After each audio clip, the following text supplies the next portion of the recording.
bienvenue sur cette deuxième séquence de la journée.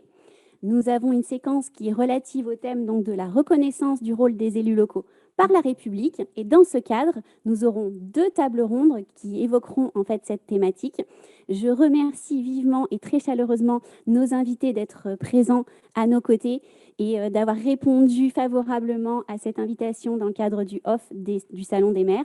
Merci beaucoup, messieurs Jean-Pierre Raffarin, monsieur Jocelyn Sapotille, et au nom de monsieur Jean-Paul Huchon, qui s'excuse et qui a un peu de retard, Stéphane Privé, à qui je vais laisser la parole.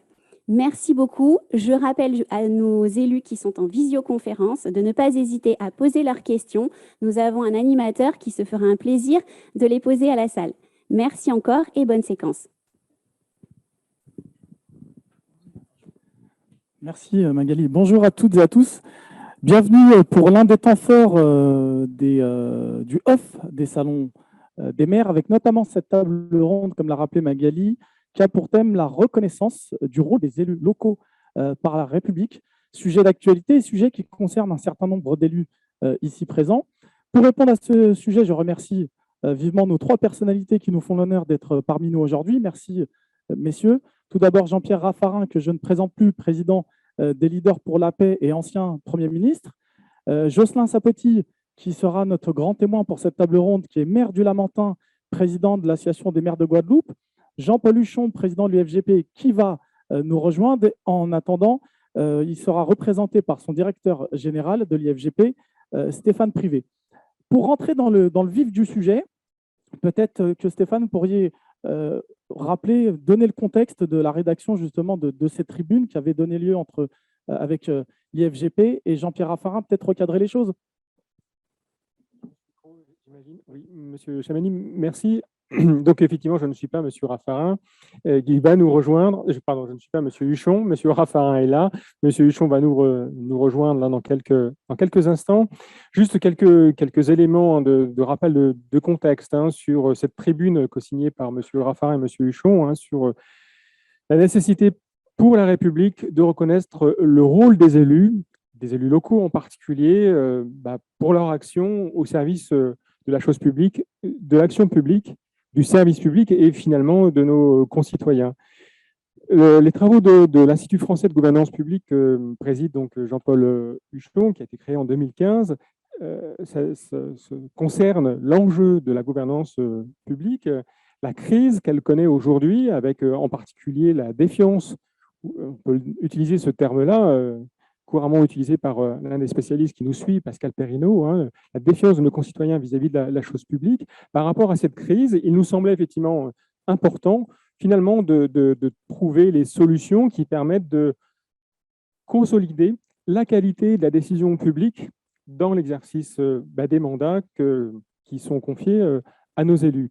Et le constat est vite arrivé que finalement, au-delà de la symbolique de l'écharpe tricolore que les élus maires de leur commune portent au titre de leur fonction d'officier d'état civil et pas finalement au titre de leur fonction même et propre de maire, qu'il y avait une nécessité à faire en sorte que la République les reconnaisse pour le rôle qu'ils assument en tant que tel, avec bien sûr derrière la conséquence qu'en termes de statut, en termes de formation, en termes de capacité à pouvoir appréhender finalement les évolutions majeures de notre société, qui viennent tournebouler quand même très fortement le contexte dans lequel est produit le service public, et avec effectivement aujourd'hui cette crise de défiance de nos concitoyens vis-à-vis de la chose publique, qu'il y avait nécessité, là, pour la République, de les reconnaître dans leur rôle. Et donc, cette convergence à la fois d'analyse et de réponse entre M. Huchon, sensibilité socialiste, M.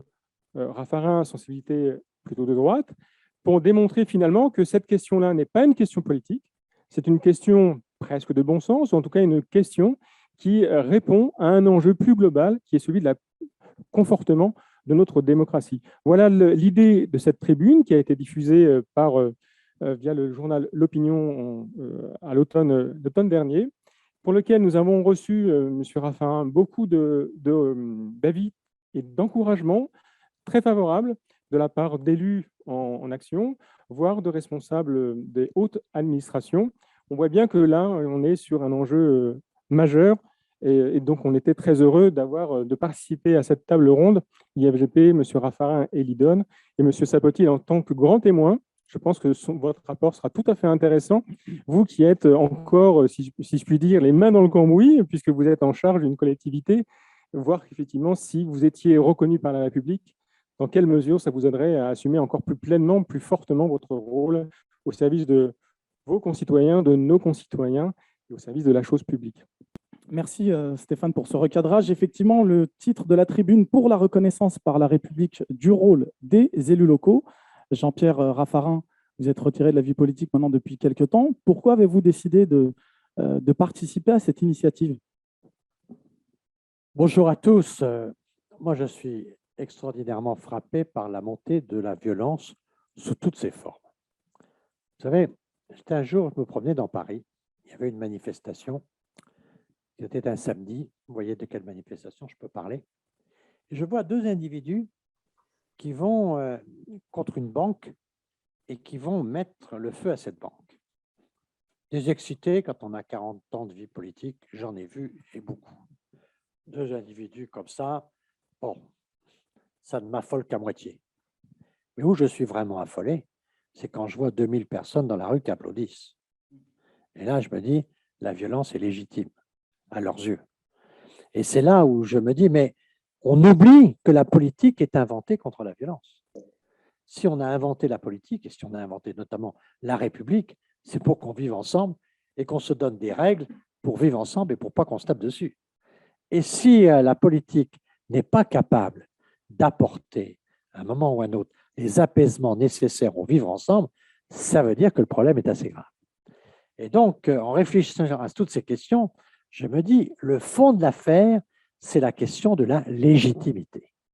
Et au fond, si on veut que le politique représente le citoyen et puisse, en son nom, accepter un certain nombre de règles de vivre ensemble, il faut que la représentation soit légitime.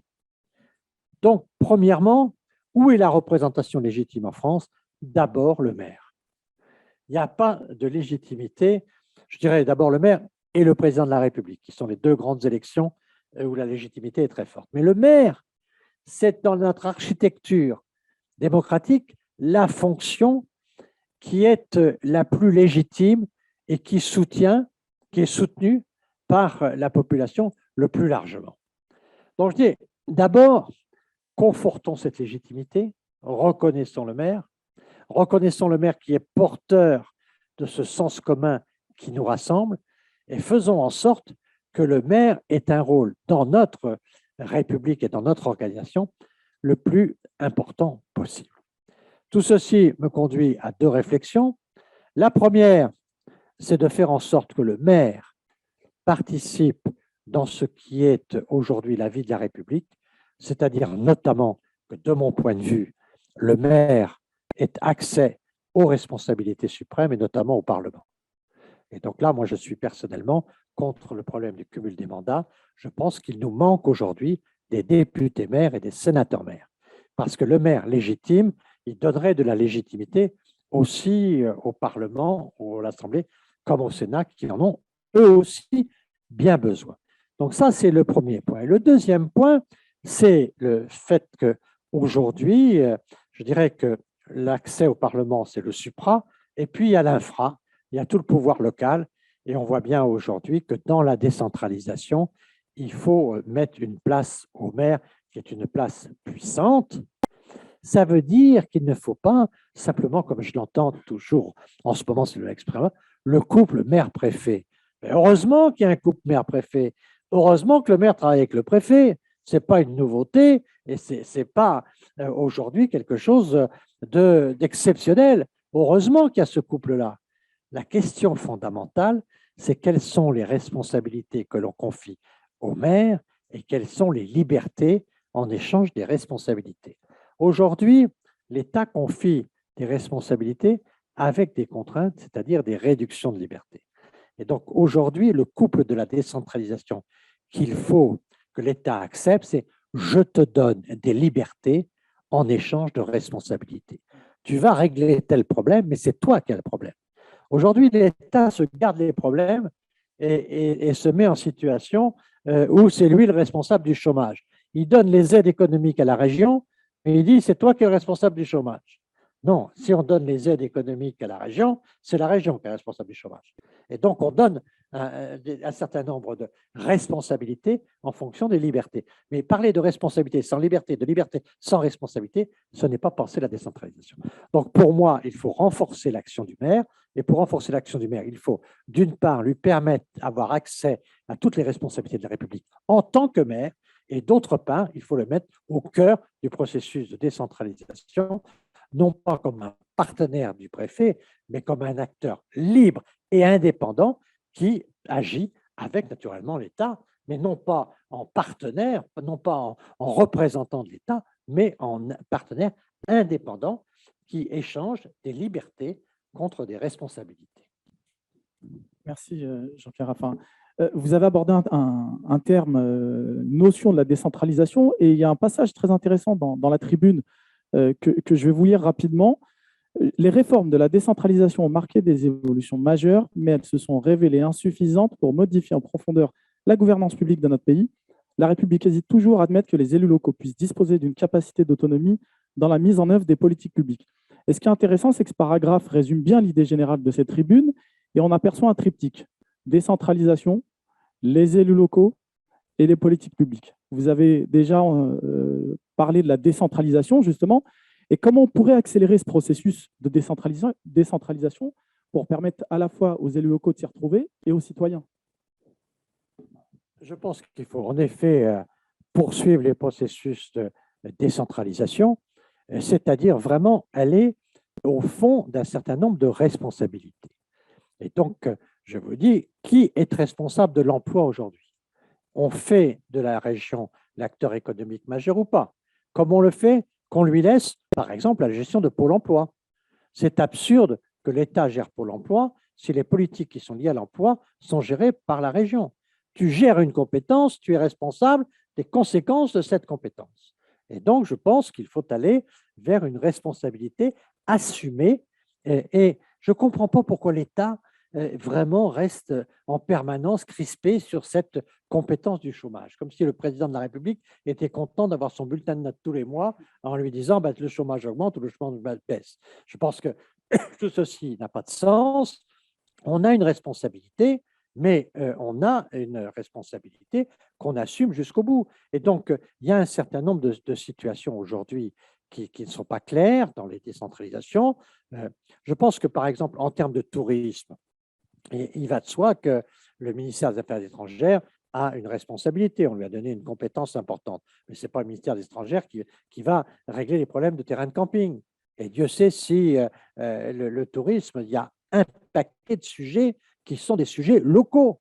Donc, on donne des responsabilités au maire, qu'on distingue un peu ce qu'est la promotion de l'image d'un pays de ce qu'est la gestion des équipements touristiques. Donc, il y a un certain nombre de sujets comme ça où il faut clarifier les responsabilités et de donner vraiment au maire, à l'acteur local, à la fois la liberté d'agir, mais en même temps la responsabilité de son action. Et ça, ce sont des progrès qu'il faut pouvoir faire. Je crois que, d'une manière générale, le contrat reste quand même quelque chose qui peut être très utile quand on a besoin de rassembler plusieurs opérateurs et acteurs. Des contrats d'objectifs. Des contrats d'objectifs. Ce qu'était un peu ce qu'avait inventé Michel Rocard et Jean-Paul Huchon d'ailleurs avec le contrat de plan, qui était on met tout le monde autour de la table et puis on voit quels sont les acteurs qui sont le plus concernés par tel type de politique et puis on trouve des équilibres. Moi, je pense que c'est nécessaire d'avoir un contrat parce qu'il est normal que l'État puisse orienter certaines politiques. Mais il est normal que le territoire puisse dire voilà en quoi elles sont spécifiques pour moi. Donc, il y a un dialogue entre les deux, c'est nécessaire parce qu'il y en a un qui est chargé de la cohérence et l'autre qui est chargé de la dynamique. Donc, il faut bien qu'il y ait un arbitrage de ces choses-là.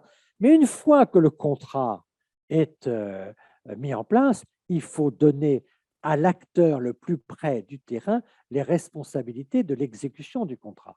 Et donc, à partir du moment où on a signé un contrat, ça ne veut pas dire que c'est nécessairement le préfet qui le gère.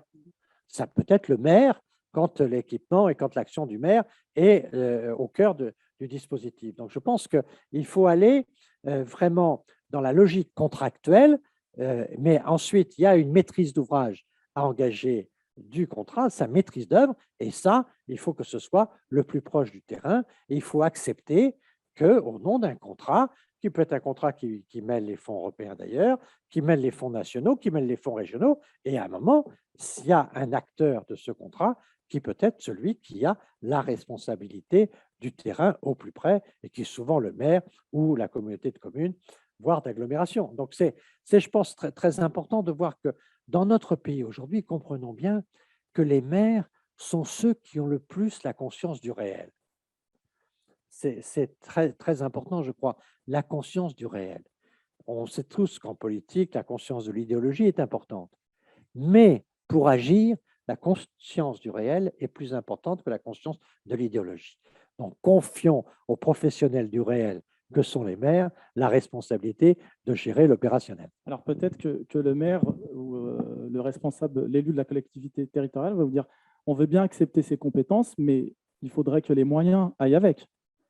Mais ça, je suis complètement d'accord avec les moyens. C'est pour ça que je dis que c'est idiot que l'État veuille se garder un certain nombre de moyens. Moi, je me suis battu quand j'étais Premier ministre pour que ce qu'on appelle le personnel Athos, c'est-à-dire le personnel qui s'occupe de l'entretien des salles de classe, soit sous la responsabilité de la région. C'est la région qui bâtit la salle de classe et s'il y a des défections, c'est le personnel de l'État qui doit pouvoir faire face à ces défections. Non, la région a construit une salle, elle est responsable du fonctionnement de la salle, elle est donc responsable du personnel qui doit faire fonctionner la salle.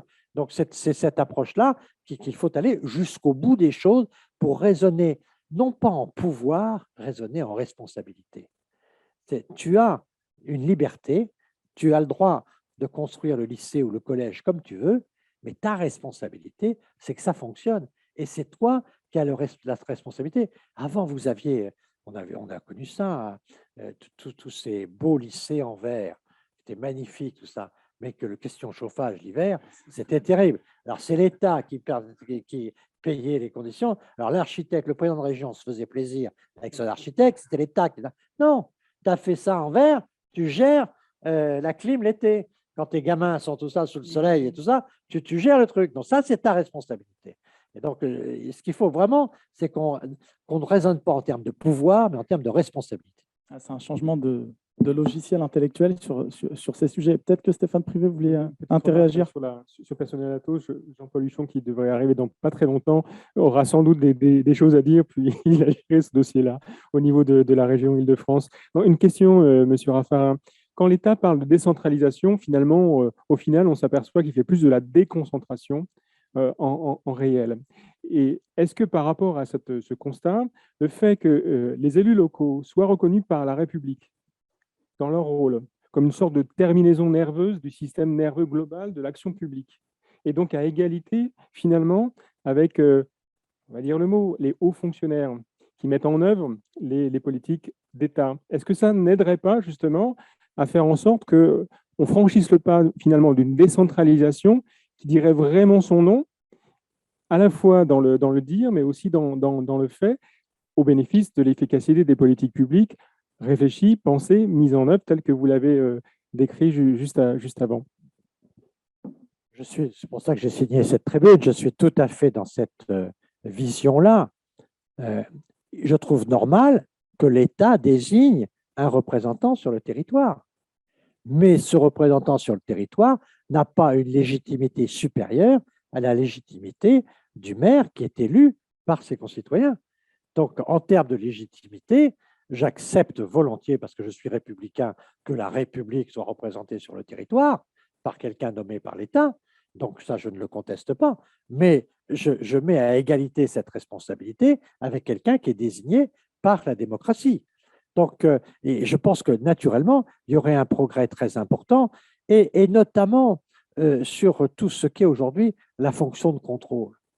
Parce que la fonction de contrôle, c'est une fonction qui souvent, en fait, est une fonction très souvent de complexité et au fond, qui tend à ce que l'État soit de plus en plus tatillon sur le contrôle, parce que comme il distribue moins d'argent, il a moins de pouvoir parce qu'il distribue que parce qu'il empêche de faire.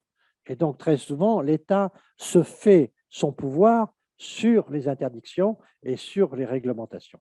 Essayer de construire un parc de loisirs aujourd'hui, j'ai eu l'occasion de travailler sur ces questions-là encore tout récemment, c'est infernal parce qu'il faut toujours passer devant le tribunal. Donc, on a l'impression qu'on va chercher une légitimité et je ne vois pas en quoi cette légitimité est supérieure à celle d'un maire, voire d'un contrat entre un maire et un président de département et un président de région.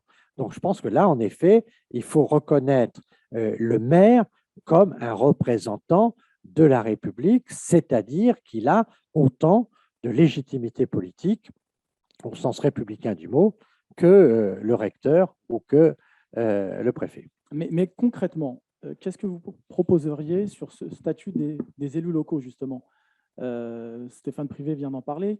Quelles réformes essentielles on pourrait apporter pour appuyer les élus locaux en fait, dans leurs fonctions et dans leur statut? Je pense qu'il y a plusieurs choses qui peuvent être faites.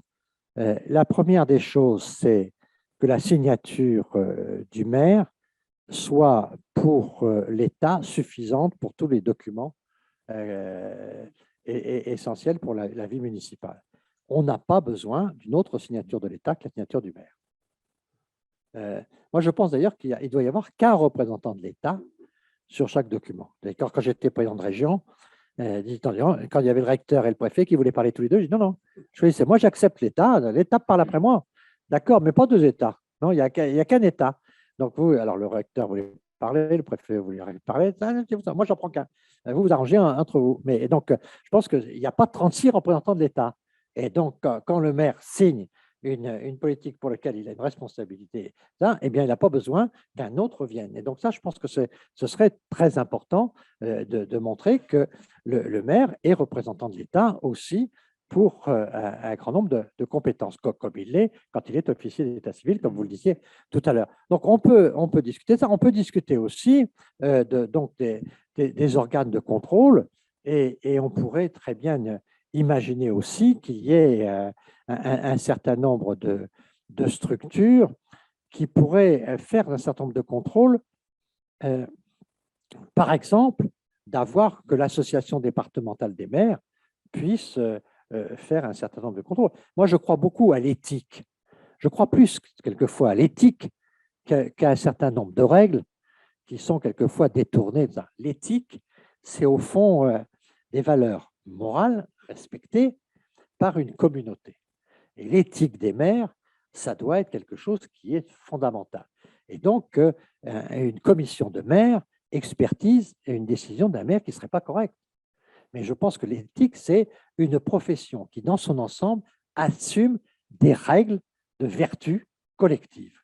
Et de ce point de vue-là, je trouve que d'un certain nombre de sujets de contrôle, vous avez des discussions, vous êtes ça, eh bien, c'est une éthique des maires qui vient bien montrer que les maires ne sont pas engagés dans une forme syndicale de solidarité entre eux, mais dans une vertu de gestion des maires. Et donc, quand il y a des difficultés, moi, je verrais bien qu'on puisse avoir des maires qui jugent d'autres maires, par exemple. Et donc, ça me paraîtrait être des choses de grande compétence et de faire émerger ce qu'est une éthique des maires. Et c'est cette éthique-là qui doit guider les uns et les autres.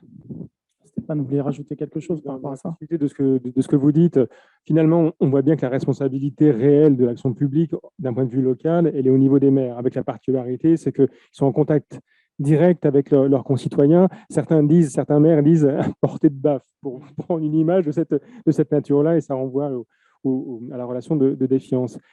Mais ne croyez-vous pas quand même qu'aujourd'hui, dans l'état actuel du statut des élus, et notamment la capacité que les élus, qui ont pourtant le droit à la formation, finalement, cette dimension-là reste le parent pauvre de ce qu'il devrait être mis en œuvre véritablement pour aider les élus à monter en compétences, face à l'évolution effectivement du contexte et leur permettre de jouer pleinement leur rôle tel que dans de nouvelles instances, dans de nouveaux dispositifs tels que vous les décrivez. Est-ce que ça ne vous semble pas quand même quelque chose sur lequel la République devrait se pencher plus avant, et le fait de les reconnaître, de reconnaître leur rôle par la République dans une démarche constitutionnelle, est-ce que ça ne contribuerait pas justement à faire en sorte que la République ait des élus véritablement reconnus par la société pour leur rôle, avec les moyens qui vont bien, notamment sur les enjeux de reconversion professionnelle aussi et de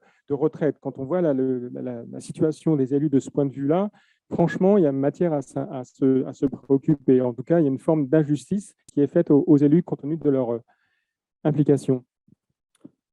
Si Jean-Paul Huchon était là, mais je sais qu'il ne va pas tarder puisque je commence à l'apercevoir. Donc, je vais moi-même lui faciliter son entrée, ce qui est un grand bonheur. Et très sérieusement, je rejoins complètement votre approche. Il faut qu'on accepte complètement que le rôle de maire, il est dans la République complètement reconnu. Et même au-delà de sa circonscription municipale. Parce que c'est un statut global, pour moi, de légitimité. Très franchement, je pense que notre pays est mal parti si on ne règle pas la question de la légitimité. Il n'y a pas d'autre solution contre la violence que la politique. Donc, on va chercher plein de choses, les révolutions et tout ça. Tout ça, c'est la bagarre jusqu'au jour où il y a un système politique qui remplace par la politique la bagarre. Donc, il faut qu'on trouve, et pour moi, la question, c'est la question de la légitimité. Et donc, ce qu'il faut dans notre pays, c'est mettre en avant ceux qui ont de la légitimité, donc leur donner et valoriser cette légitimité. Et puis, c'est d'essayer de trouver un certain nombre d'autres, pour parler de propositions. Par exemple, moi, de mon côté, je trouve assez désolant que l'inversion du calendrier ait conduit à ce que le Parlement ait aussi peu vu de légitimité. Donc, moi, je serais assez partisan qu'on fasse le saut jusqu'au midterm, les midterms à l'américaine. Au milieu du mandat présidentiel, au bout de 2 ans et demi, on a des élections législatives. Le député, il est élu dans une période où c'est sur son nom, c'est sur sa capacité, son étiquette, son engagement qu'il est élu. Ça a une première qualité, c'est que ça force, nous qui avons fréquenté Matignon dans des bureaux voisins, on voit bien qu'on a tout intérêt à faire les choses importantes dans les 2 ans et demi du début de mandat. Donc, ça force tout le monde à agir plus vite. Et finalement, la cohabitation n'est pas ce qu'on peut connaître toujours de plus affreux. Et donc, je trouve que ce serait quand même très bien d'avoir au Parlement des gens qui ont une légitimité sur leur engagement et sur leur action, plutôt que d'avoir l'étiquette d'un président qui vient d'être élu et qui se sont emportés par une vague, ce qui ne donne pas de légitimité. Donc, pour revenir à votre proposition, à notre proposition dans cette tribune, je pense que c'est la légitimité du maire qu'il faut faire grandir. Il faut chercher partout à faire grandir la légitimité sans légitimité, pas de politique, et sans politique, de la violence. Alors, juste avant de donner la parole à M. Sapoti, maire du Lamentin, on va accueillir Jean-Paul Huchon, ancien président de la région Île-de-France et actuellement président de l'IFGP. Alors, on a un petit peu entamé le débat, du coup. L'idée, pourquoi avoir décidé en fait de rédiger cette tribune, alors que, comme pour Jean-Pierre Raffarin, vous êtes retiré de la vie politique, pourquoi avoir voulu justement rédiger cette tribune et dans quel but? Parce que ça fait assez longtemps que nous suivons des relations très amicales avec Jean-Pierre Raffarin, et que moi, j'ai été un des premiers socialistes à reconnaître que dans la longue saga et très difficile saga de la décentralisation, son passage a marqué un changement, un vrai changement qu'on n'a pas pu mener jusqu'au bout, en particulier sur la régionalisation, mais c'est une des raisons pour lesquelles il nous a paru utile, dans un moment qui est à la veille des présidentielles, et donc à un moment donné où on va, d'une manière ou d'une autre, parler de la gestion de l'État, de la gestion de notre nation, de qui sont les acteurs de la gestion de l'État. Or, on voit bien que un certain nombre de candidats à cette élection présidentielle agitent cette question de la proximité, de la décentralisation. Mais ça n'est pas encore devenu le point essentiel. Et pourtant, nous pensons, nous, avec Jean-Pierre, depuis longtemps, que la reconnaissance de la légitimité des élus à mieux gérer le pays qu'il n'est géré autrement aujourd'hui est aujourd'hui d'actualité. Et on va le voir parce que je suis quand même frappé à regarder les débats tous les jours et les chaînes d'infos, etc., de voir qu'il y a quand même de plus en plus, y compris de commentateurs et commentateurs qualifiés, qui disent mais on ne sait plus où on va, on n'est plus du tout dans un système où quelqu'un a la légitimité pour parler. On en est réduit à des espèces de choses extrêmement limitées, un tweet ou deux, etc. Il n'y a plus de véritable débat politique, il n'y a plus de légitimité. Or, paradoxalement, et ça fait longtemps que ça dure avec Jean-Pierre, on l'avait constaté, chacun de notre côté, les maires, tout le monde aime les maires et tout le monde a voulu se servir des maires à un moment donné ou à un autre. Et d'ailleurs, quand Macron, pour sortir fatras absolu des Gilets jaunes, se met à rencontrer tous les maires un peu partout, d'un seul coup, il leur donne une légitimité, mais qui n'est pas une légitimité assumée en termes de statut. Il leur donne la légitimité. Et ils avaient déjà cette légitimité. Et certains d'entre eux n'osaient même pas penser qu'on allait leur confier de telles responsabilités. Parce qu'une des questions devant lesquelles nous sommes, et la pandémie, de ce point de vue-là, a été un révélateur extrêmement fort, pas d'élus locaux, pas d'organisation de lutte contre la pandémie, parce que le système administratif centralisé contre lequel les uns ou les autres, on s'est battu à un moment donné ou à un autre, même si moi je suis un ex-énarque, mais un énarque qui, comme j'avais l'habitude de dire, qui s'est un peu soigné, quoi, parce qu'il a été élu local, et voilà, j'ai été élu presque 30 ans de Conflans-Sainte-Honorine, qui était une petite ville où j'avais succédé à Michel Rocard, et en même temps, une petite ville, 35 000 habitants, ça permet déjà de voir tout ce qu'on peut faire et toute la légitimité qu'on peut revendiquer. Donc, ce qui est le paradoxe, c'est qu'on a des élus qui sont de plus en plus impliqués dans des dossiers de plus en plus difficiles, de plus en plus compliqués, dans lesquels il faut avoir maintenant une vraie connaissance d'un très grand nombre de sujets. Et puis, on a l'impression en même temps d'une République qui se recentralise alors qu'elle s'était décentralisée. Et d'ailleurs, grâce à Jean-Pierre et à quelques-uns qui ont poursuivi ce chemin, aujourd'hui, notre République est considérée comme décentralisée. Elle est même constitutionnellement décentralisée. Or, quand on voit la manière dont sont traités les élus, à la fois dans leur statut, dans l'étendue de leur pouvoir, dans l'impossibilité presque partout d'expérimenter ce qui aurait été très important de faire et que Jean-Pierre avait lancé dans sa deuxième vague de décentralisation, on voit bien qu'il y avait de bonnes raisons pour qu'on essaye, chacun de notre côté, avec des histoires politiques complètement différentes, de faire valoir ce point de vue. Je crois que ça a une importance parce que, au fond, le gouvernement d'un pays aussi difficile à gouverner que la France ne pourra se faire, non pas avec et de gauche et de droite, c'est pas ça le problème, c'est avec entre l'État et l'ensemble des acteurs qui contribuent au service public. Et Dieu sait que les élus en font partie. Merci Jean-Paul Huchon. Nous allons passer au troisième temps de cette rencontre avant de donner la parole au public. Notre grand témoin qui attend depuis un moment, Jocelyn Sapoti, donc, Et qui écoute avec beaucoup et qui d'intérêt. écoute avec beaucoup d'intérêt, effectivement. Donc, je le rappelle, vous êtes maire de la ville du Lamentin depuis 2014, conseiller départemental depuis 2015, et depuis 2020, vous êtes président de l'association des maires de ville de la Guadeloupe. C'est bien ça. Alors, Oui. que pensez-vous de ce constat? Est-ce que ça vous parle?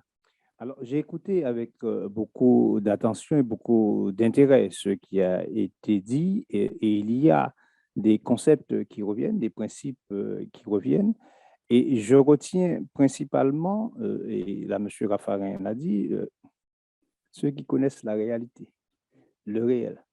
Donc, il y a un premier principe, je pense, qui est important, c'est ce principe de réalité. À travers le discours aussi de M. Raffarin, je vois apparaître un autre principe, le principe d'efficience, d'efficacité, ou qu'on pourrait dire avec un mot plus savant de subsidiarité. Faire mieux là où on peut faire à la place de l'État. Et moi, j'ajouterais un troisième principe, qui serait le principe de proportionnalité, dont on parle beaucoup en droit européen, mais on ne parle pas trop pour le droit national, mais qui consiste à dire, OK, on fait en tenant compte de la réalité, on fait en tenant compte effectivement de l'efficience et de l'efficacité qu'on pourrait avoir, et à condition que ça ne fasse pas, que ça ne coûte pas plus cher aux contribuables. Le principe de proportionnalité. Et on se dit effectivement, l'organisation de la République, quels que soient les territoires, et les territoires éloignés qui sont les Outre-mer, qui sont déjà prêts psychologiquement et préparés pour cela, pourrait être une chance, une opportunité pour l'État, pour être des territoires d'expérimentation, voire des laboratoires. Et je pense que c'est un discours qui, chez nous, prend de plus en plus. Puis, il y a une autre problématique qui vient s'ajouter à tout ce que j'ai entendu, c'est la question de la légitimité des élus, de la confiance et voire même de la défiance, vous l'avez dit, M. Raffarin, de la défiance, et qui pose un problème, non pas des élus, mais de survie de la Ve République. Moi, quand j'écoute les débats actuellement, je me dis, si la Ve République a une chance de survivre aujourd'hui, c'est l'élu local qui va sauver la Ve République. L'élu local est peut-être aujourd'hui la chance et l'opportunité pour reconstruire, rebâtir la Ve République et recréer la confiance. Recréer la confiance parce qu'aujourd'hui, elle disparaît. Regardez les taux, effectivement, d'abstention qu'il y a élection après élection. Regardez la place que prend la parole de la rue face à la parole légitime. Quand vous avez 3 000 personnes, 4 000 personnes, même 90 000 personnes dans la rue qui parlent au nom du peuple et qui défient effectivement les élus de la nation. Donc, vous vous rendez bien compte aujourd'hui qu'il y a un problème qu'il faut poser à ce niveau-là et qu'il faut régler. Après, une fois qu'on a dit cela, quels sont les outils qu'on peut mettre en œuvre pour pouvoir transformer ça, modifier ça? M. Raffarin l'a très bien expliqué et il a fait auparavant en inscrivant dans la Constitution l'organisation décentralisée de la France. C'est un processus, l'organisation décentralisée, et je pense qu'il faut encore aller plus loin. Et il faut passer par une révision de la Constitution pour transformer cette relation. Et là, je reviens à des mots forts que j'ai entendus, contractualisation. Et je pense que ça, c'est important. Et donner au maire, qui est le premier maillon, effectivement, en termes de responsabilité locale, une responsabilité double. Et vous l'avez très bien dit, parce qu'il est à la fois un organe de déconcentration et un organe de décentralisation. Et le renforcer en tant qu'organe de déconcentration, et c'est une idée nouvelle, et je vous en remercie, puisque je vais continuer à la porter, cette idée-là, et à la répéter. Jusqu'à maintenant, je ne me l'autorisais pas, mais je pense que venant d'un homme d'expérience comme vous, et avec la vision que vous avez, effectivement, c'est une idée qu'il va falloir continuer à développer. Donc, renforcer effectivement le rôle du maire en tant qu'organe de déconcentration, et renforcer aussi le rôle du maire en tant qu'organe de décentralisation. Et Jean-Paul Huchon a parlé effectivement de la pandémie, un bon exemple.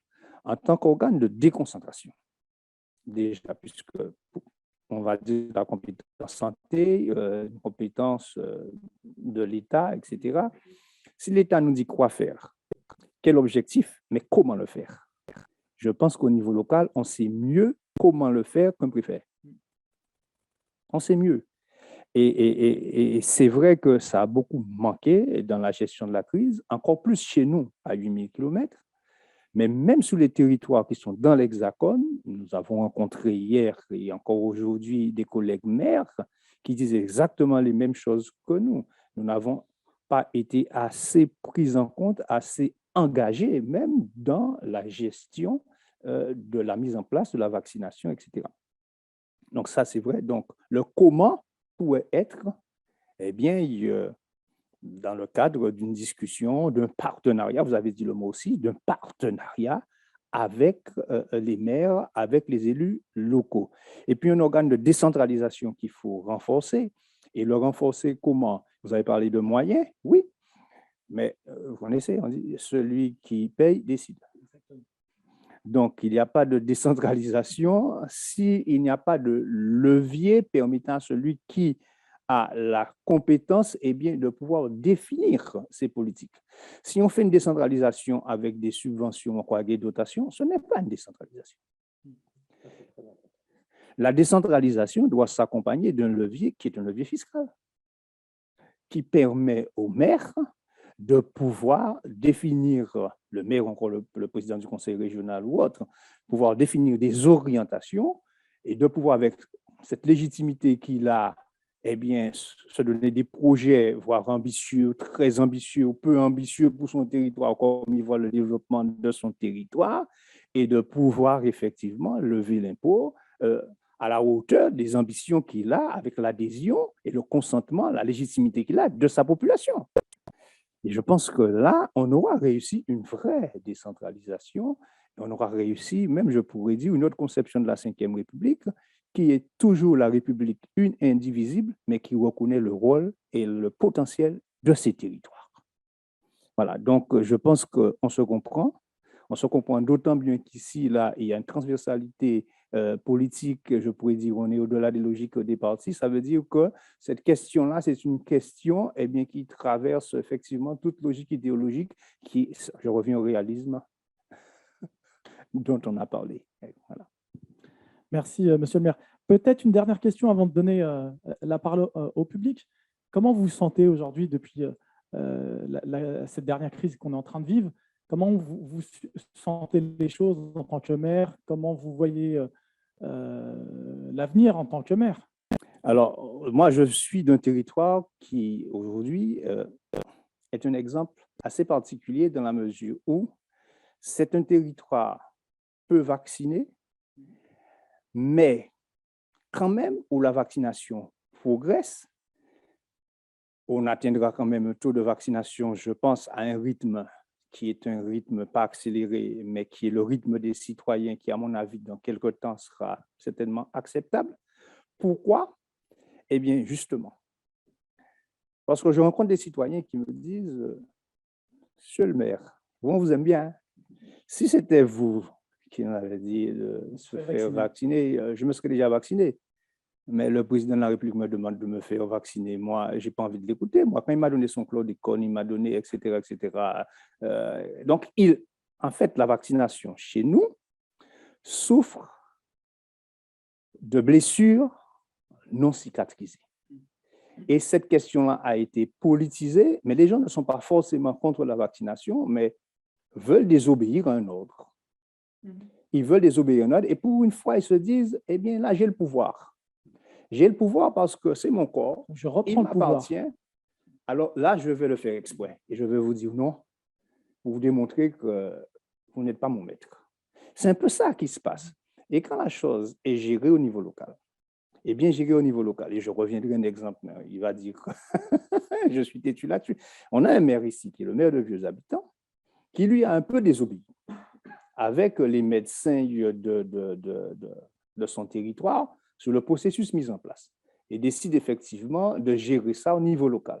Ben, il a 70% en un temps record de personnes vaccinées, tout simplement parce que les médecins de sa ville ont géré cela avec leur patients. Donc, il y a un phénomène de confiance qui se met en place, etc. Et moi, je dis souvent, ce sont les médecins des gens. Non, on dit les médecins de ville, les médecins des gens. C'est mon médecin à moi, c'est le médecin, etc. On lui fait confiance. Lui, en tant que maire, il met en place la logistique, il met en place l'organisation, mais ce n'est pas lui qui dira vaccinez-vous. Il n'est pas compétent pour cela. C'est le médecin qui va appeler le patient et qui va lui dire, voilà, madame tel, monsieur un tel, etc., je vous connais, il est important pour moi que vous puissiez vous faire vacciner, etc. Le maire, lui, va organiser ça dans sa ville. Il a fait ça ainsi, il a pris l'initiative de lui-même de le faire contre une orientation qui avait été donnée, qui n'était pas l'orientation forcément de l'ARS, et ça a bien marché. Donc, tout ça pour vous dire qu'aujourd'hui, dans quel état d'esprit que je suis, je dis que, et ça, c'est pas que je suis, que nous sommes, c'est de dire que si l'État, aujourd'hui, veut donner encore du poids à la parole publique, à la parole officielle, eh bien, il faut qu'il compte avec nous. Je ne dis pas compter sur nous. Non, ce n'est pas pareil. Hein? Compter avec nous, pas la même chose. Et puis, deuxième chose que je dis, si on veut sauver la démocratie, il faut renforcer la légitimité. Et ça, je suis tout à fait d'accord avec M. Raffarin là-dessus. Et ça passe effectivement par reconnaître le rôle, effectivement, des élus de proximité. Alors, une idée nouvelle, oui, moi, je suis favorable à un non-cumul des mandats. Mais quel mandat qu'il ne faut pas cumuler? C'est ça. Et quand M. Raffarin dit, pourquoi pas le maire qui garderait son mandat de maire, mais qui pourrait être aussi un élu national, ce qu'on a cassé, il a tout à fait raison. Et si on regarde bien depuis quelque temps la perte de légitimité des élus nationaux, eh bien, ça quoi? Depuis que les maires ne peuvent plus être à la fois, enfin, les élus nationaux ne peuvent plus être en contact avec la réalité. Je peux dire ça ainsi. Voilà. Merci, monsieur le maire. En tout cas, ce qui est très intéressant, ce qui ressort, c'est un débat qui rassure, qui est optimiste et qui est très apaisant par rapport à tout ce qu'on entend en ce moment. Et donc, je pense que pour les élus locaux qui entendent ce que vous êtes en train de dire depuis tout à l'heure, ça redonne un peu de l'énergie. On va passer aux questions du public. J'ai cru comprendre que, Anthony, tu fais circuler le micro ou... Alors, si vous pourriez vous présenter juste avant, nom, prénom et votre fonction pour qu'on puisse savoir d'où est-ce que vous venez. Moi, je suis Christophe Marcoux, je suis un consultant et en gestion de collectivité locale. Vous n'êtes pas exprimé sur le fait intercommunal. Est-ce que vous ne pensez pas que la montée en charge de l'interco perturbe aussi le jeu, la place du maire, et se pose derrière aussi la légitimité démocratique des présidences d'interco? Comment vous imaginez ça? Vous pensez qu'il faut réasseoir le maire dans un rôle supérieur, pas de souci, mais l'interco là au milieu, c'est devenu très, très, très prédominant. Donc comment vous envisagez la suite? Jocelyn Sapoti, vous voulez peut-être répondre? Je vais dire quelques mots parce que j'ai été président d'Interco. Pendant 6 ans, j'étais président d'une intercommunalité d'environ 50, de plus de 50 000 habitants. Et depuis lors, j'ai une autre vision de l'intercommunalité. Et ma vision, peut-être que c'est la mienne, hein, peut-être qu'elle ne vaut pas pour toutes les intercommunalités. Mais je dis, l'intercommunalité, on l'a ratée. Ça, c'est ma conception. On l'a raté et l'intercommunalité, on a voulu être une intercommunalité de projets pour mener les grands projets, pour structurer les territoires, etc. Pour moi, a été transformé en un lieu marchand, une boutique où chaque maire vient faire ses courses sans penser à l'intérêt communautaire. C'est quand je vais en réunion d'intercommunalité, je reviens avec combien pour ma commune, combien de projets, etc. En fait, le vrai problème de l'intercommunalité, c'est est-ce que le territoire intercommunal a du sens? Est-ce qu'il parle? Quand vous êtes une intercommunalité qui a une histoire, qui a du sens, où le territoire a du sens, où les gens se reconnaissent dans le territoire intercommunal, eh bien, l'intérêt communautaire, on n'a pas besoin de le créer. Il existe. Et les gens travaillent dans l'intérêt communautaire et on pense intercommunalité. Je disais souvent à mes élus, aux élus avec lesquels je travaille quand j'étais en intercommunalité, les seules personnes qui ont le sens communautaire, ce sont les fonctionnaires territoriaux. Pourquoi? Parce qu'ils sont devenus des fonctionnaires territoriaux de la communauté, de l'intercommunalité. Ils pensent à leur carrière dans le cadre du développement de l'intercommunalité. Donc, ils ont un intérêt profond à ce que l'intercommunalité soit une entité réelle, qu'elle existe et qu'elle se développe. Mais pour tous les maires qui sont là, c'est une addition de communes. Et une addition de communes, ce n'est pas une intercommunalité. Donc, l'intercommunalité, elle peut réussir, mais si le territoire intercommunal a un sens et il parle aux gens et il est reconnu comme étant un territoire intercommunal et non une addition de communes. Merci. Excusez-moi, peut-être que je suis... c'est un peu particulier comme point de bien. vue, mais c'est le mien, c'est mon expérience. Jean-Paul Huchon, peut-être que vous voulez rajouter quelque chose? L'intercommunalité, c'est devenu, comme le dit notre collègue, c'est devenu au fond une manière d'échapper aux contraintes budgétaires et de faire payer par d'autres ce qu'on n'arrive pas à financer soi-même. Malheureusement, une grande partie de l'intercommunalité a été conçue et construite comme ça. Il y a pourtant des présidents d'intercommunalité qui ont vraiment suivi votre voie, c'est-à-dire un territoire, il a un sens et on peut le structurer et le construire parce qu'il y a un intérêt commun. Je ne suis pas sûr que c'était le cas partout. Et alors, là, je vais peut-être me fâcher avec certains ou avec même Jean-Pierre. Quand on regarde la question de la métropole, c'est inadmissible, hein. Moi, je suis contre les métropoles. Je pense qu'il y a déjà suffisamment d'espace organisé, hein, que ce soit les départements qui revivent, parce qu'on a beaucoup dit les départements, c'est mort, on a voulu supprimer. Je crois même que Manuel Valls avait annoncé sa suppression à un moment, et puis il est allé au congrès de l'association des départements, et là, il a dit, c'est formidable les départements, il ne faut pas y toucher. Mais si les départements retrouvent, à travers notamment leurs fonctions sociales, mais pas seulement, moi j'ai toujours, quand j'étais président de région, j'ai toujours respecté les départements parce que ces départements représentaient une véritable histoire, un véritable territoire. Et j'ai travaillé, moi, avec Charles Pasqua, avec Franck Borotra, avec des élus qui étaient, et des communistes aussi du Val-de-Marne, qui avaient une vision de leur territoire. Mais l'intercommunalité, ça a été quand même un peu utilisé par certains pour, au fond, faire économiser de l'argent à l'État, aux subventions, etc.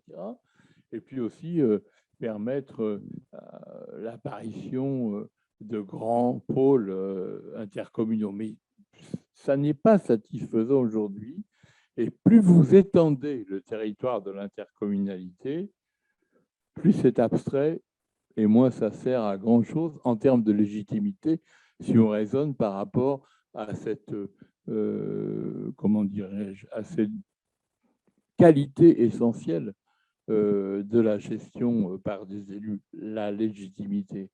Mais vous disiez quelque chose de très intéressant tout à l'heure. On a tendance à mépriser tout ce qui est proche et parler de cloche-merle, etc. Mais la réalité, c'est que ça a structuré notre pays aussi et qu'il faut, je crois que Jean-Pierre l'avait dit dans une de ses discours, que small is beautiful, réellement, mais à la condition, bien sûr, qu'il existe des regroupements qui ne soient pas, comment dirais-je, artificiels. C'est évident que la manière dont on a réformé les régions, enfin la dernière mouture, celle de François Hollande, qui s'est faite, franchement, sur un coin de table Ces tables sont rondes, il n'y a pas de coin, mais et honnêtement, ça n'a aucun sens, hein. L'Aquitaine avec le Limousin, tout ça est complètement absurde. On a voulu faire trop grand et trop éloigné des gens. Et la raison, Jean-Pierre se souvient de cette période, la gauche avait ramassé une vraie dégelée aux élections et il fallait faire moderne, il fallait faire nouveau, il fallait donc inventer quelque chose de nouveau. Mais comme le disait mes collègues présidents de région, ce n'est pas du tout l'importance du territoire, l'importance des régions en tant que telles qui compte. Ce qui compte, c'est est-ce qu'elles ont les moyens de vraiment fonctionner et définir un état d'esprit. Mais alors là, on touche à quelque chose de terrible, c'est que on revient à l'histoire de France. L'histoire de France, ce qu'on appelait la droite à une époque était pas toujours très favorable à la démocratie locale, mais la gauche, c'était pire, parce que la gauche, c'est... Moi, je suis un des rares ex-hommes de gauche à le dire, mais les Chouans, ils ont été massacrés par la République. Mais jamais la République de gauche n'a reconnu ce massacre. Jamais elle a reconnu qu'il y avait eu des abus dans la Révolution. Vous savez, la fameuse phrase de l'historien, la Révolution est un bloc, etc. Moi, je ne me contente pas de ça, parce qu'il y a eu vraiment un écrasement des sentiments régionaux ou provinciaux qui aboutit aujourd'hui à des choses assez arbitraires. Je veux dire, encore une fois, quand vous prenez les grandes régions d'aujourd'hui, peu ont un sens, peu ont un sens.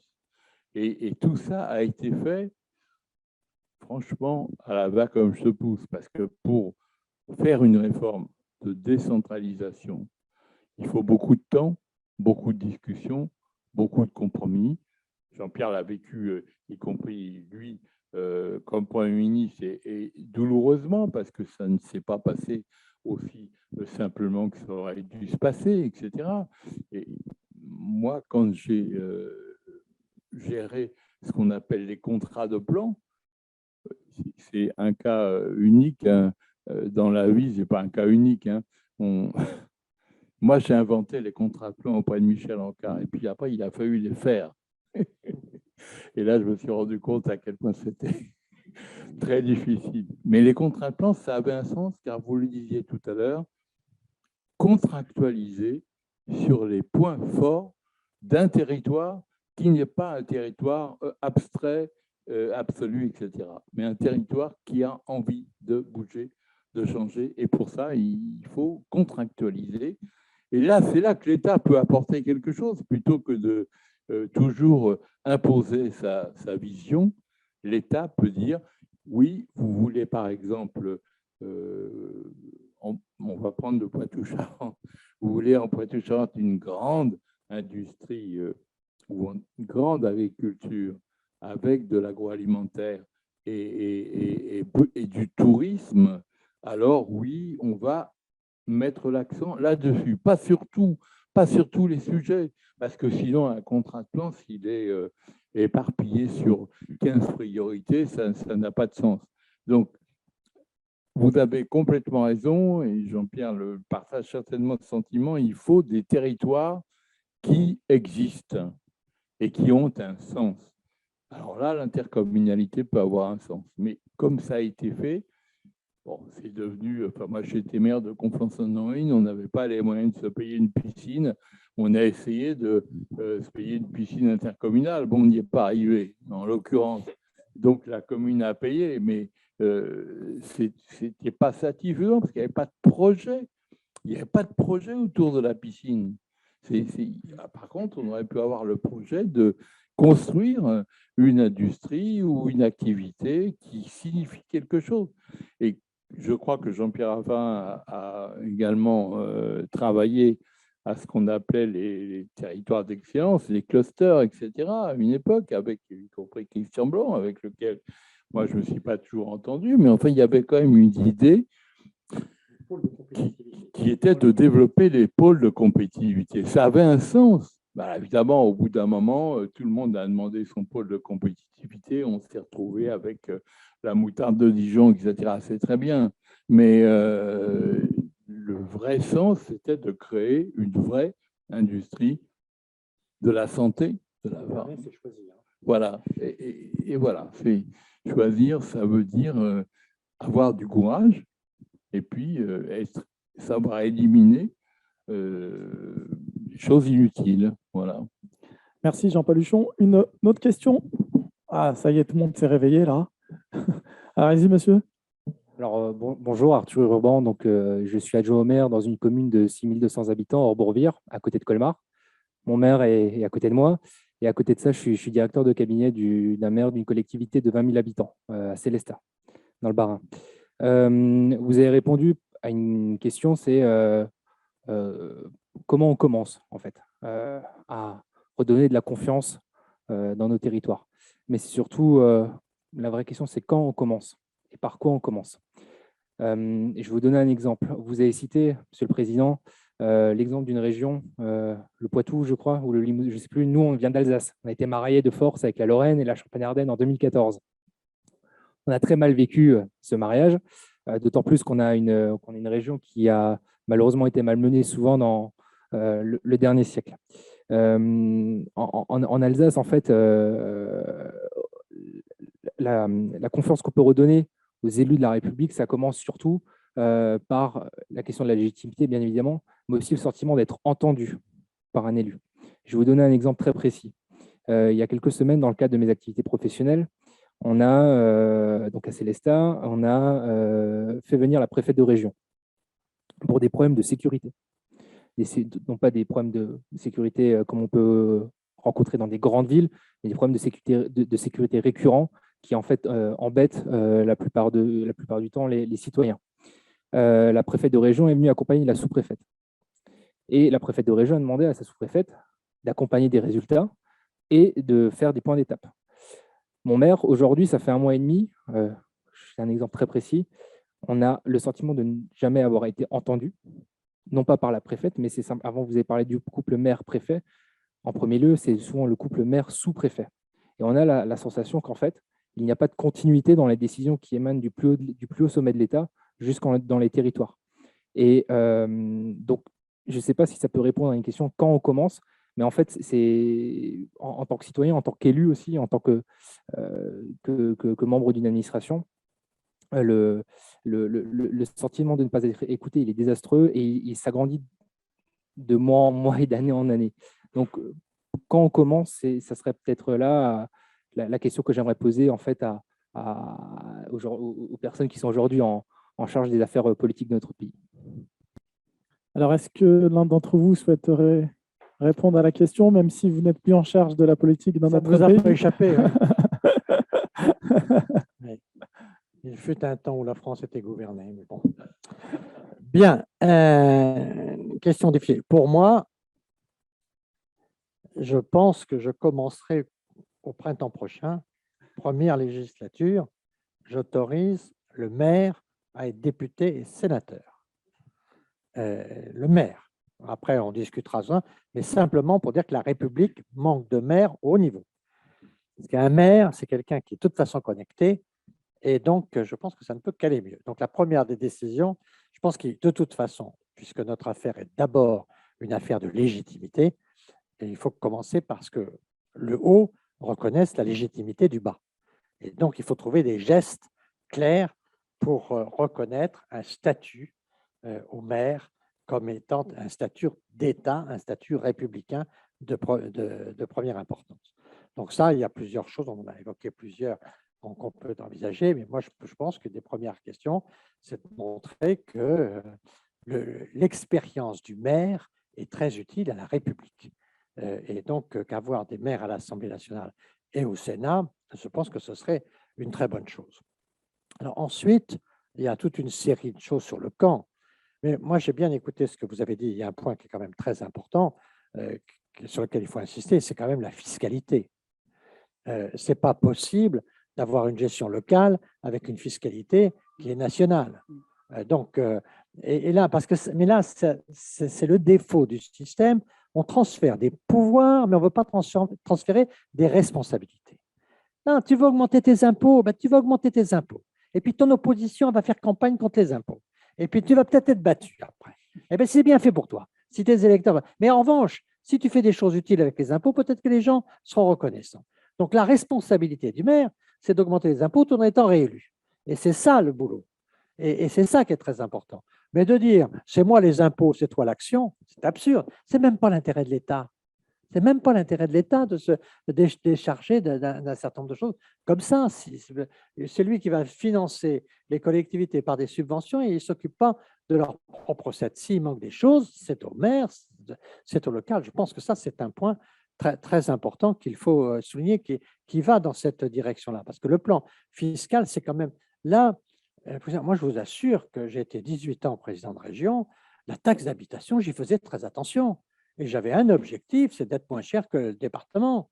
Et que les gens, ils avaient la ville, tout ça. Et moi, je voulais être le moins cher des trois. Et donc, je suivais vraiment les choses. Et je faisais campagne tout le temps. Hey, regardez vos feuilles, regardez vos feuilles. Vous voyez là, l'école région, ben, c'est moins que les autres.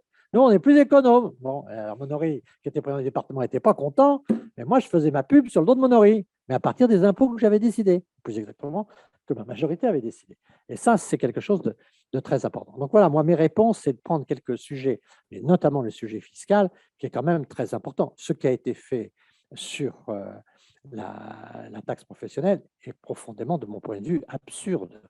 Et donc, c'est d'enlever les responsabilités au territoire. Et la responsabilité fiscale, c'est vraiment la dignité de l'élu. Refuser ça, mais en même temps, c'est posséder l'élu. Parce qu'en fait, tu dépenses mon argent.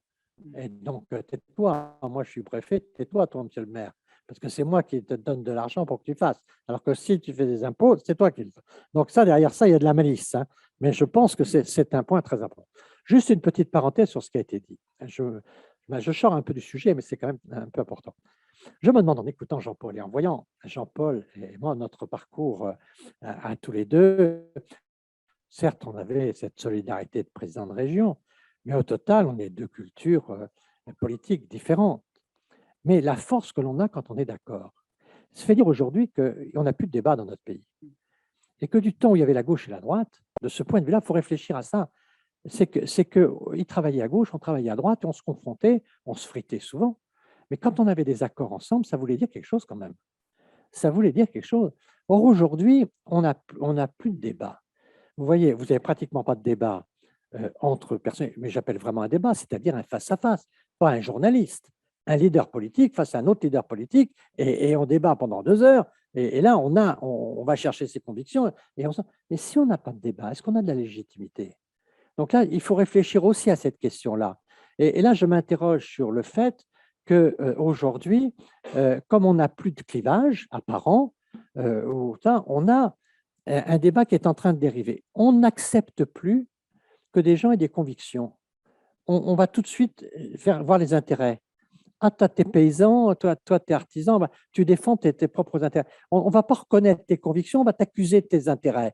Et là, tu es ceci, tu es cela, tu es femme, tu as des mœurs comme ça, ça. On est accusés les uns les autres sur des intérêts, pas sur des convictions. Et pourquoi ça? Parce qu'au fond, les convictions sont plus claires, il n'y a plus de débat de convictions, il y a des débats d'intérêts. Et les débats d'intérêts ne donnent aucune légitimité. La conviction vous donne de la légitimité. L'intérêt ne vous donne pas de légitimité.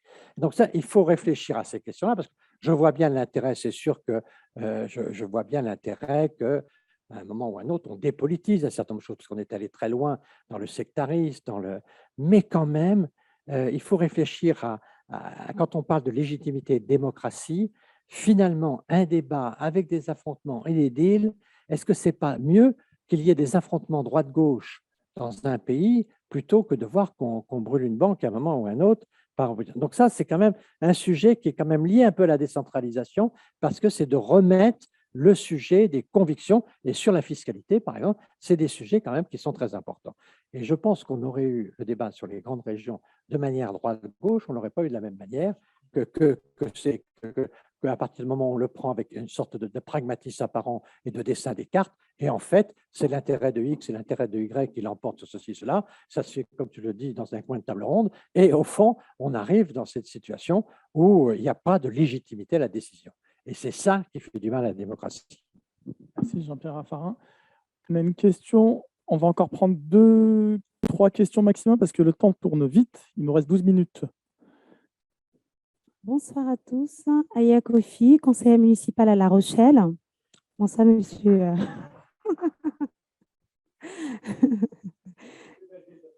Tout à fait. La première commune de France, d'ailleurs, 1198, sous la charte d'Aliénor d'Aquitaine, la mère de l'Europe. Bon, donc moi, je vais revenir un peu sur la question de l'intercommunalité. Avant d'être à La Rochelle, j'étais élue à Saint-Sauveur-d'Aunis, donc petite ville de l'arrondissement de La Rochelle, où l'intercommunalité a tout son sens, puisque ces communes de moins de 2000 habitants, parfois, ont besoin de faire et de construire, pour ne pas dire de co-construire, de décider des grands projets autour d'intercommunalité pour pouvoir répondre à cet engagement de proximité avec les concitoyens et être des élus de terrain. Donc, ces petites communes-là, ces communes ruraux ont besoin, je dirais, d'intercommunalité pour faire autrement, en l'occurrence, construire une piscine. Ce n'était pas le cas, mais bon, je prends votre exemple, monsieur le président de région. Moi, ma question est, est-ce qu'aujourd'hui, bien que les intercommunalités ont bien entendu des avantages, c'est aussi le lieu pour pouvoir mutualiser les bonnes pratiques et faire autrement, est-ce que ce ne serait pas aujourd'hui des chambres d'enregistrement? Parce que M. Raffarin disait tout à l'heure qu'il faudrait que seule la signature du maire ait tout son sens, c'est ce que vous suggérez. Maintenant, aujourd'hui, dans le cadre d'une intercommunalité, est-ce que ce ne serait pas seule la signature du président et l'État, en l'occurrence le préfet ou d'autres instances qui seraient prépondérants? Et puis surtout, est-ce que les intercommunalités ne seraient pas des chambres d'enregistrement? Messieurs? Oui, bien sûr. Je pense que cette question-là relève un peu à la conception qu'on a dans le droit français du rôle du maire qui, lui, a une double casquette que le président d'Interco n'a pas. Le maire, comme je le disais, est à la fois un organe de déconcentration et de décentralisation. Et lui, il peut avoir effectivement, ça a du sens quand M. Raffarin dit, quand le maire signe, le préfet n'a pas besoin de signer. Le maire représente l'État. Ce qu'on ne représente pas le président d'Interco. Et aujourd'hui, la loi ne confère pas au président d'Interco cette représentation de l'État. Il y a eu un maire dans ma commune, célèbre, très connu, il était sénateur. Et ce maire a refusé de recevoir un président de la République avec, je pourrais dire, l'officialisation que cela méritait, etc., parce qu'il était en conflit avec lui. Et il lui a dit, oui, mais je vous reçois dans ma commune et je vous explique dans quelles conditions je vous reçois. Et il l'a fait. En tant que maire, il l'a fait. Donc, le maire a une légitimité qui est beaucoup plus forte à ce niveau-là quand il parle au nom de sa population, une légitimité plus forte qu'un président d'Interco et une légitimité double. Donc, voilà. Donc pour le faire, la proposition qui est faite là, il faudrait modifier et profondément, dans le sens même de la République, les compétences, les pouvoirs même de président d'Interco. Et je pense que ça va poser un problème sérieux, qui est le problème de la légitimité, puisque le président d'Interco n'est pas directement élu. Suffrage universel indirect. Voilà, exactement. Donc, voilà. Je précise un point quand je dis que le maire signe pas forcément un document contractuel. Le maire n'est pas forcément le représentant de l'État par rapport au préfet. Mais quand on a un contrat, dans l'exécution, dans les décrets d'application, dans les miens, je dirais qu'un seul des responsables publics signe. Et il est le représentant de l'ensemble du dispositif. Et de ce point de vue-là, il a une signature égale à celle du préfet. Quand il défend ses intérêts de la commune, il signe pour sa commune.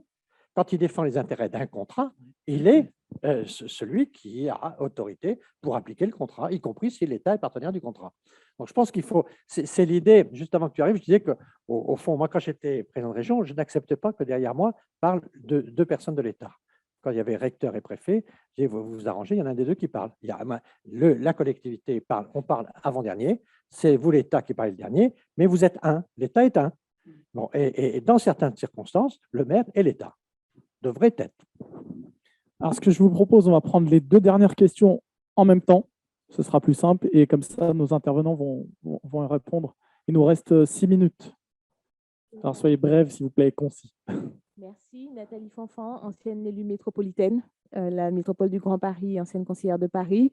Je voulais que vous reveniez dessus, Monsieur Huchon, s'il vous plaît. Qu'est-ce qui manque à la métropole du Grand Paris pour avoir cette légitimité? Alors, qu'est-ce qui manque à la métropole du Grand Paris? Et on va prendre la deuxième question, comme ça, on terminera là-dessus, avant que chacun puisse conclure. Bonjour. Bonjour, Amina Bakar, je suis conseillère municipale à Avon, en Seine-et-Marne. Donc, je reviens sur 2 points que vous avez soulevés. Tout d'abord, sur le pouvoir agir, comment faire pour avoir plus d'autonomie. Certains maires, effectivement, se résignent difficilement de la disparition de pouvoir lever l'impôt, notamment la taxe d'habitation. Chaque gouvernement disparaissant a bien détricoté ce que chacun va vouloir mettre par la suite. Cette réforme, les Français s'acculturent à ça. Comment demain, s'il y a plusieurs maires qui commencent à crier, à devoir à penser, à réfléchir à un nouvel impôt local, comment demain acculturer les concitoyens à un nouvel impôt si ça se faisait? Moi, à titre personnel, je crois plus à la contractualisation parce que je pense que de façon circulaire et territoriale, on dynamise différemment les acteurs des territoires et du coup, on complémentarise les actions aussi. Donc, je pense que c'est une autre construction au préalable, peut-être d'un impôt local. Donc, pour moi, ce pouvoir agir, comment est-ce que demain, vous pensez remettre un pouvoir fiscal localement, ce qui va être très dur pédagogiquement à instaurer, et ce qui pose le pendant de l'éthique de cette autonomie, c'est-à-dire que vous avez pris l'exemple des centres de vaccination. Donc, il y a des enveloppes qui ont été données auprès des maires pour pouvoir développer des centres de vaccination et articuler la gestion du recrutement et autres et autres. Mais l'éthique de tout ce qui est justement la gestion de ces finances-là, de qui on recrute et comment on les recrute, effectivement, ça n'a peut-être pas été pendant la crise souhaitable de le faire, mais ça le sera.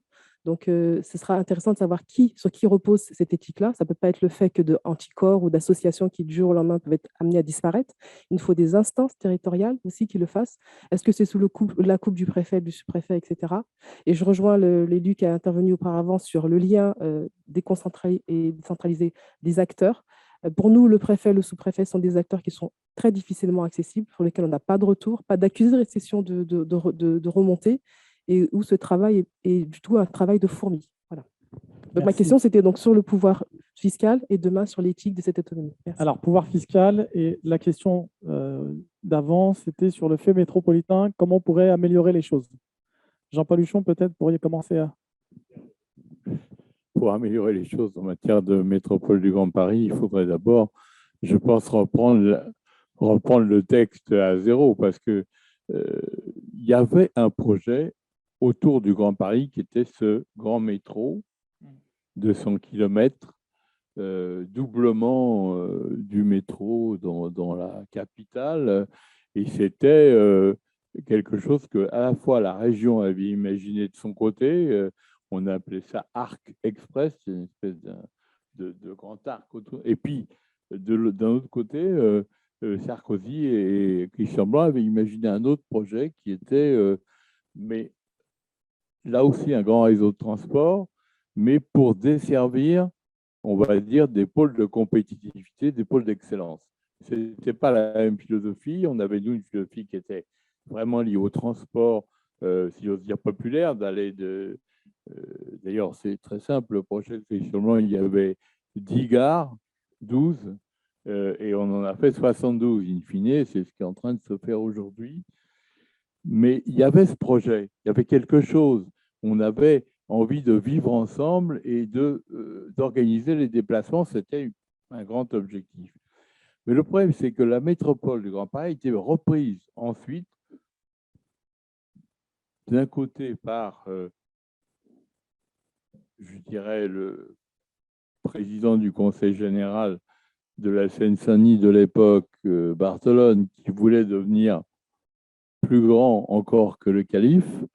Et puis, de l'autre côté, il y avait Madame Hidalgo qui voulait, au fond, que la ville de Paris devienne à la fois la région, la métropole, etc. Donc, le problème, c'est qu'ils ont perdu les élections. Donc, et l'un et l'autre se sont trouvés gros gens comme devant, d'où l'idée qui a été de Barthelone d'aller sur la région, évidemment, et il a été battu. Donc, finalement, ça prouve que tout est relatif, hein.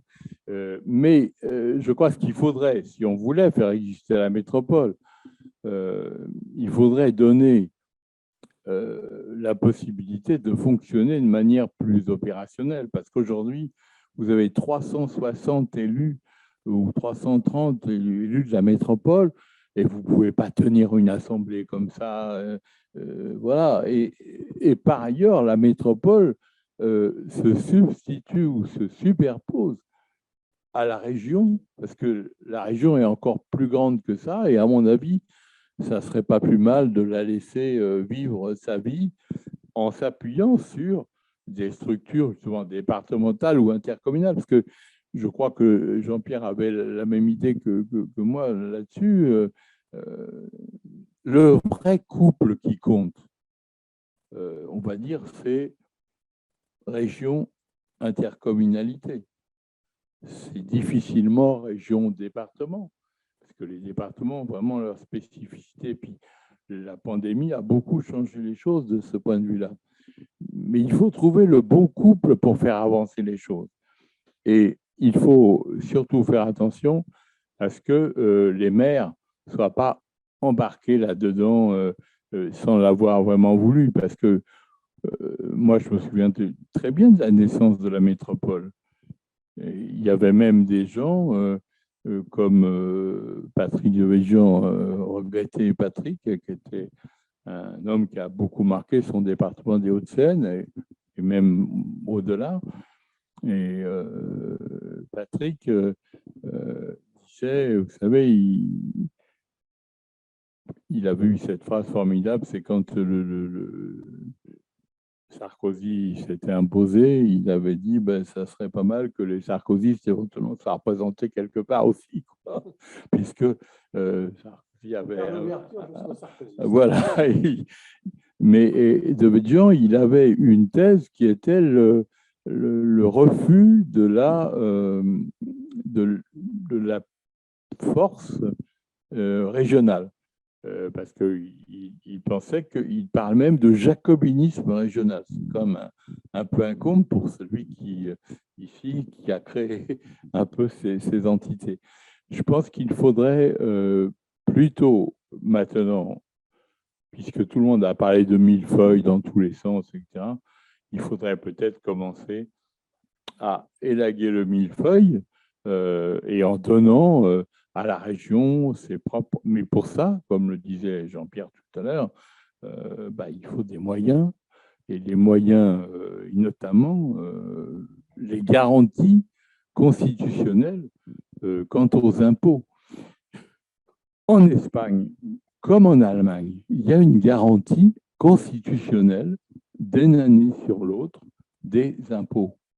C'est-à-dire, vous êtes président d'une région, mettons le Pays Basque, vous êtes sûr que l'année suivante, avec un système de calcul un peu comme les technocrates peuvent inventer, mais vous allez retrouver les mêmes moyens. Donc, vous avez une garantie sur le long terme, et elle est inscrite dans la Constitution, ce qui rend très difficile le fait de revenir dessus. Mais nous, on n'a jamais eu ça. Et c'est... alors, il y a des comités...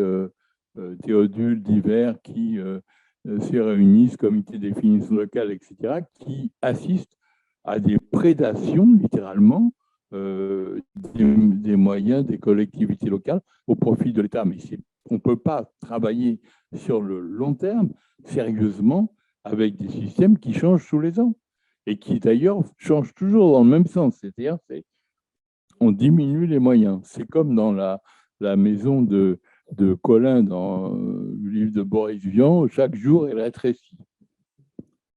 Alors, peut-être conclure par la dernière question. Donc, si j'ai bien compris, réfléchir à un impôt local qui serait plus ou moins géré par les habitants ou pour pouvoir permettre en fait d'organiser les services publics, ou j'ai peut-être pas été.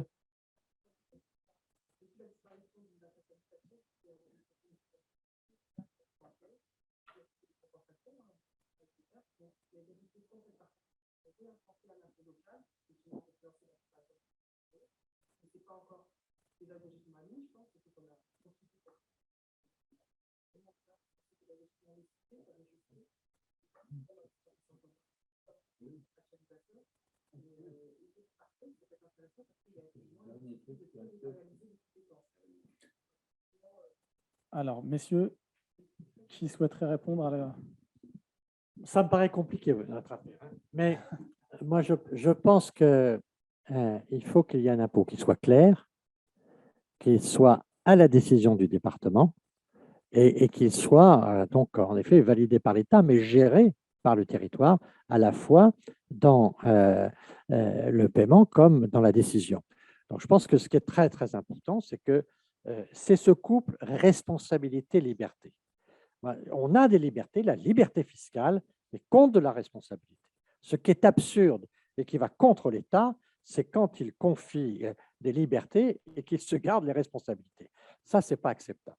Mais comme je vois que vous êtes pressé, j'ai une idée à vous proposer, qui est une idée subversive, mais puisque nous sommes dans le congrès des maires, même si c'est off ici, il y a une chose qui serait un petit signal tout simple pour les présidents d'associations départementales des maires. Tous les ans, au mois de janvier, mettez une note au préfet, parce que finalement, on a vu qu'il y avait des choses qui ne marchaient pas là. Dites à l'association des maires de donner une note au préfet. Vous lui donnez 12. L'année prochaine, s'il travaille bien, vous lui donnez 13. Ah là, c'était 9. Et là, le débat, comme ça, vous demandez au maire, vous faites la moyenne, vous donnez une note, parce qu'il est en charge aussi. Il est évalué par le ministère. Mais le ministère, il n'est pas auprès de vous comme ça. Et donc, vous demandez à l'association des maires de mettre une note. Je vous assure, vous faites un très bon coup de presse. Et les préfets, ils vont prendre progressivement l'habitude de faire attention parce que tous les mois de janvier, les maires donneront une note. Alors, c'est une idée un peu subversive, mais je pense que quelquefois, ce genre d'idée, ça fait évoluer les comportements. Idée subversive, attention à ne pas tweeter. Monsieur le maire, peut-être pour conclure cette table ronde.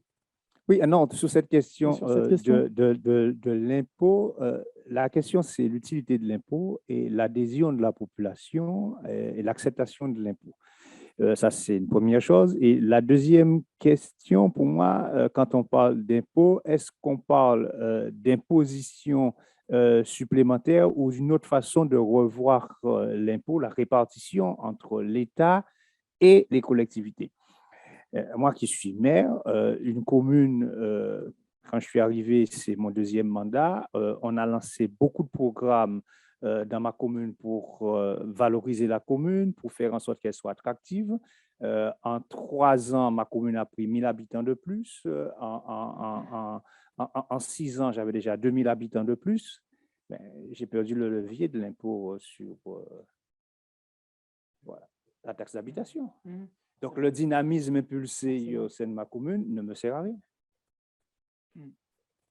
Et pourtant, aujourd'hui, j'ai des charges supplémentaires. Quand je suis arrivé pour prévoir cela, ça m'a coûté 1,2 million d'investissement sur une usine d'eau.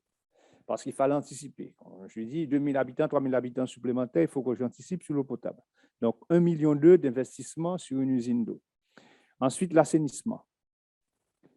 4 millions d'investissements sur l'assainissement. Et après, même si j'étais président de la communauté d'Aglo, on a transféré l'assainissement à la communauté d'Aglo, mais c'est le conseil communautaire qui décide. Il fallait que je me batte pour que la communauté d'Aglo me rembourse les 4 millions d'investissements payés en lieu et place de la communauté d'agglomération, etc. Et à l'époque, heureusement, j'ai été suivi par le conseil général de l'époque qui a accepté de me financer l'usine d'eau. Donc, tout ça pour vous dire que ce sont des investissements. Donc, ça fait en gros 5 millions, 6 millions d'investissements pour préparer, je veux dire, ce dynamisme-là. Et après, je n'ai pas le retour sur investissement parce que moi, je comptais sur la taxe d'habitation pour pouvoir avoir ce retour-là. On n'a pas ce levier-là. Mais il faut penser à cela et réfléchir, conceptualiser une fiscalité qui qui va en parallèle, qui est encourageante, voilà, qui est encourageante et avec un parallèle avec le dynamisme de la commune. Voilà. Merci, monsieur le maire. Merci à vous trois. Merci à Jean-Paul Huchon, président de l'IFGP, où je sais qu'il y a une actualité où il y a beaucoup de choses qui sont prévues prochainement avec l'Institut français de gouvernance publique. Merci Jean-Pierre Raffarin. J'en profite aussi pour faire la promotion de son ouvrage « Choisir un chef » par Jean-Pierre Raffarin. J'ai été là. Voilà. Donc, et on a besoin d'un chef à l'actualité. Nous le rappelle tous les jours. Monsieur le maire, merci beaucoup. Bon retour. Vous savez que vous avez beaucoup de choses encore à mettre en place dans la ville du Lamentin. Encore merci pour votre témoignage. Ne quittez pas, restez avec nous. On a une table ronde ensuite à 18h, donc sur le thème suivant, sur le même thème, la reconnaissance du rôle des élus par la République, un enjeu pour les présidentielles 2022 avec 2 parlementaires. Merci beaucoup. Merci à vous.